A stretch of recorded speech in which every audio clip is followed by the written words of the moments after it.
ফুলের রাজ্যে গোলাপ যেন এক অনন্য সম্রাট, যার প্রতিটি পাপড়ি ছড়িয়ে দেয় সৌন্দর্য, কোমলতা আর অনুভূতির এক অনন্য বার্তা। সেই সৌন্দর্য আর সুবাস যুগে যুগে মুগ্ধ করেছে মানুষকে। ঋতু বদলায়, সময় বদলায়, কিন্তু সৌন্দর্য আর ভালোবাসার প্রতীক হিসেবে গোলাপের আবেদন কখনো ফুরায় না। আর সুবাসে ভরে ওঠা গোলাপের বাগান যেন প্রকৃতির নীরব এক কবিতা। তবে এই গোলাপকে ভালোবেসে এক তরুণ গড়েছেন স্বপ্নের বাগান। সেই ফুল চাষে মিলেছে সফলতার সুবাস, যেখানে লাল, সাদা, গোলাপি কিংবা হলুদ রঙের প্রতিটি ফুল বিশেষ দিনে ভিন্ন বার্তা দেয়। বিশেষ বিশেষ দিন যেমন ভালোবাসা দিবস, তারপরে আপনার বিজয় দিবস, পয়লা বৈশাখ, এই সময় ফুলের চাহিদা দ্বিগুণ বৃদ্ধি পায়। বলছি সিরাজগঞ্জ সদর উপজেলার রতনকান্দি ইউনিয়নের সরাতৈল এলাকার যুবক নুরে আলম সজীবের কথা। ফেসবুকে দেখে শুধু নিজের স্বপ্নই নয়, সজীবের এই উদ্যোগ সৃষ্টি করেছে নতুন কর্মসংস্থানও।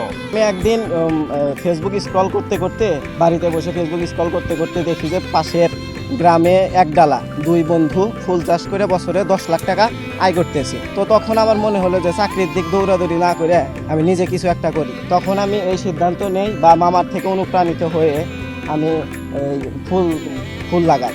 জাহিমির বাগানটা কত সুন্দর বাগান। এই বাগানে আমরা 5-7 জন লোক কাজ করি। বেশ এই কাজ দিয়ে আমাদের মোটামুটি বেশ ভালো সংসার কেটে যায়। একসময় চাকরির পিছনে ছুটলেও মাত্র 3 থেকে 4 মাসের ব্যবধানে ফুল চাষের সিদ্ধান্তই বদলে দিয়েছে তার জীবনের গল্প। ইতোমধ্যে মুনাফাও পেতে শুরু করেছেন তিনি। তার 1 বিঘা আয়তনের এই বাগানে শুধু গোলাপ ও রজনীগন্ধা ফোটেনি, ফুটেছে স্বপ্ন, সম্ভাবনা আর আত্মবিশ্বাসও। আমি 1 বিঘার উপরে ফুল চাষ করছি।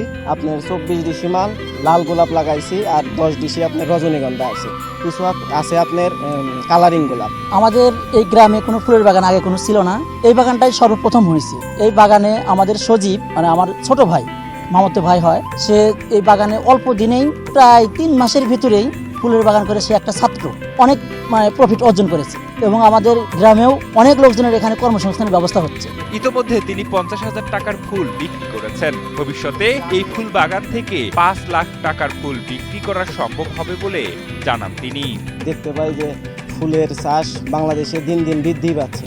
সঠিক পরিচর্যা ও পরিকল্পনার মাধ্যমে, বাজার পরিকল্পনার মাধ্যমে যদি আমরা ফুল চাষ করি, তাইলে আমরা এই ফুল থেকে ভালো মুনাফা অর্জন করতে পারবো। এ বিষয়ে সিরাজগঞ্জ সদর উপজেলার কৃষি কর্মকর্তা নাসিম উদ্দিন জানান, ফুল চাষ সম্প্রসারণে চাষিদের প্রয়োজনীয় কারিগরি পরামর্শ ও মাঠ পর্যায়ের সহযোগিতা অব্যাহত রয়েছে।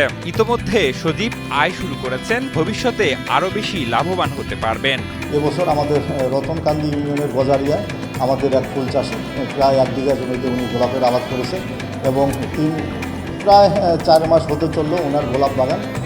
উনি এ পর্যন্ত 40 থেকে 45 হাজার টাকা গোলাপ বিক্রি করেছেন এবং আমি আশাবাদ ব্যক্ত করতে পারি যে ভবিষ্যতে ওনার বাগান থেকে আরও উনি আয় করতে পারবেন। আমরা কৃষি সম্প্রসারণ অধিদপ্তর ওনাকে আমরা নিয়মিত পরামর্শ দিয়ে যাচ্ছি আধুনিক পদ্ধতিতে গোলাপ চাষ এবং গোলাপে বিভিন্ন রোগ বা পোকার আক্রমণ যেন না হয়। যেখানে বেকারত্ব নিয়ে হতাশার কথা বেশি শোনা যায়, সেখানে সজীব দেখিয়ে দিচ্ছেন সঠিক পরিকল্পনা আর পরিশ্রম থাকলে সফল হতে পারে সম্ভাবনার সবচেয়ে বড় ক্ষেত্র।